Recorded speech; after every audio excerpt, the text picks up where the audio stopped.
Bonjour, je vous présente mon projet actuel, un récepteur onde courte RME 69.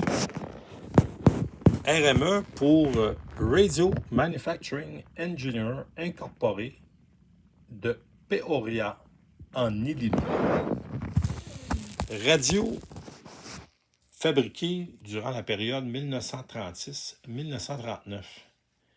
Fait assez particulier, ce modèle n'avait aucune indication sur les contrôles et boutons, à part les bandes.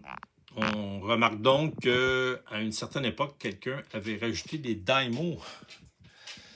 Et celui qui m'a vendu la radio l'avait depuis une certaine époque. On voit ici 26 mars 1994, s'était fait un genre de petit croquis. Radio qui a été substantiellement modifié au cours de son existence. Les tubes ont été remplacés par des versions plus modernes.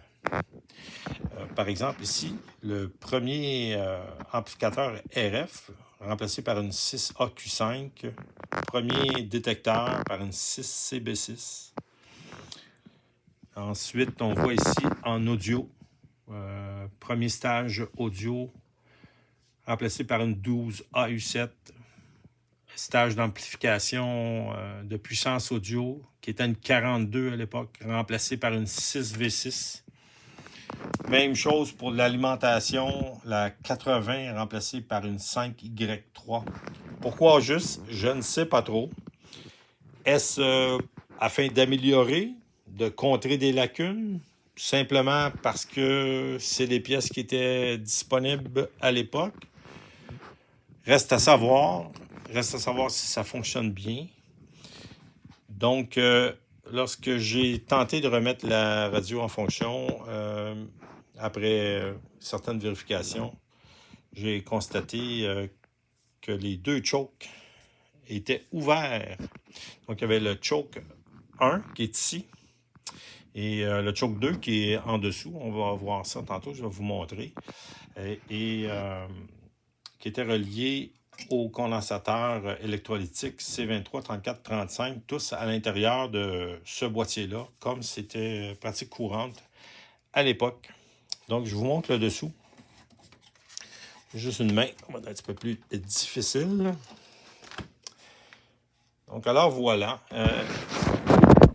Lorsque j'ai eu le récepteur, il n'y avait aucun électrolytique à l'intérieur. Donc, on a tenté de le faire fonctionner pendant de nombreuses années avec les électrolytiques d'origine. J'ai coupé les fils ici, là, on peut voir, je les ai laissés là, mais ça n'avait pas été changé. Alors, j'ai refait les électrolytiques et les nouveaux condensateurs, les nouveaux chokes que l'on voit ici. Celui-ci est plus moderne que la mine, mais à peu près dans les mêmes dimensions. Et je n'avais rien pour remplacer l'original du choke numéro 1. Donc, j'en ai caché un ici. On voit aussi un autre condensateur électrolytique. Certaines réparations, modifications qui ont possiblement été faites dans les années 60, 70. Alors, tout ce qui est en rouge, là, c'est pas mal... c'était déjà tout là. Les petits condensateurs polypropylène jaune, c'est de moi. On voit ici un petit fil que j'ai identifié avec un point d'interrogation. Je suspecte être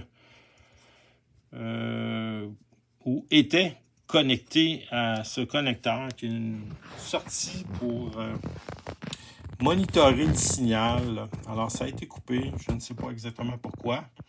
Mais pour l'instant, la radio fonctionne ainsi. Petite anecdote au sujet des RME 69. L'inspecteur signait avec un crayon mine son initiale ici. Là. Et dans le coin, à cet endroit, avec un petit peu de vernis dessus. J'ai ajouté un fusible à l'intérieur. Je ne voulais pas percer le châssis.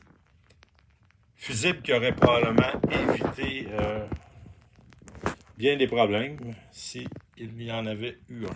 Mais surtout si on s'était donné la peine de changer les électrolytiques. Alors, présentement, il n'y a rien d'autre qui a été fait que changer quelques pièces. Donc, voici les petits condensateurs qui semblent dater des années 60. J'ai remplacé quelques résistances qui restaient d'époque. Vous avez peut-être constaté tantôt qu'il en reste quelques-unes qui étaient à la bonne valeur et que j'ai laissées comme artefact d'époque. Je pense restaurer le plus fidèlement possible le récepteur. J'ai réussi à acquérir 2 écrans pour les tubes, donc qui sont identiques à ceux d'origine.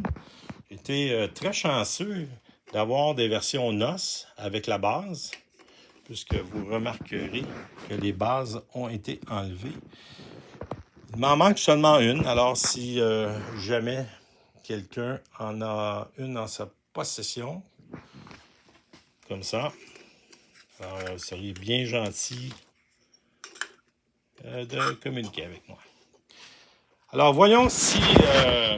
j'ai déjà vérifié, je vous dis tout de suite, la radio fonctionne.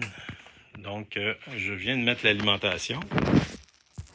Alors, comme antenne, on a simplement quelques fils volants. Alors, sur la bande AM, on reçoit bien les signaux. On peut voir que très sensible, donc on overload, excusez l'anglicisme, facilement. Ça, c'est le RF gain. Et évidemment, et voilà.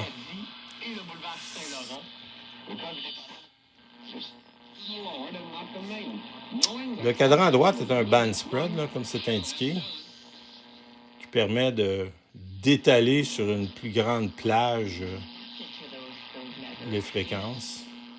Très pratique quand on monte en fréquence, là, parce que comme vous pouvez voir, il n'y a pas beaucoup d'espace entre une fréquence et un autre. Donc, l'utilisation est la suivante. Par exemple, on est sur la bande amateur de 3.5 à 4, donc on s'installe sur la bande, puis après ça, on peut plus facilement changer à petits pas les fréquences. Alors, c'est mon projet. J'ai aussi, voici l'espace qui lui est dédié. Alors, j'ai le présélecteur avec lequel je n'ai pas encore travaillé.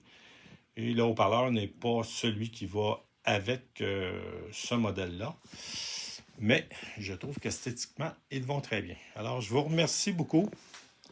C'est mon RME 69 que je veux utiliser en fin de semaine, si possible, dans le concours Bruce Kelly Award. Concours qui est basé sur l'utilisation d'émetteurs d'époque pré-1929. Alors, voici le mien. C'est une reproduction, mais avec des pièces d'origine. Alors, si ça vous intéresse, allez voir ça sur Internet. Bruce Kelly Award de la Antique Wireless Association. Et beaucoup de plaisir si vous connaissez le code Morse. Merci, 73, ici Victor Echo 2, Victor Maxiel.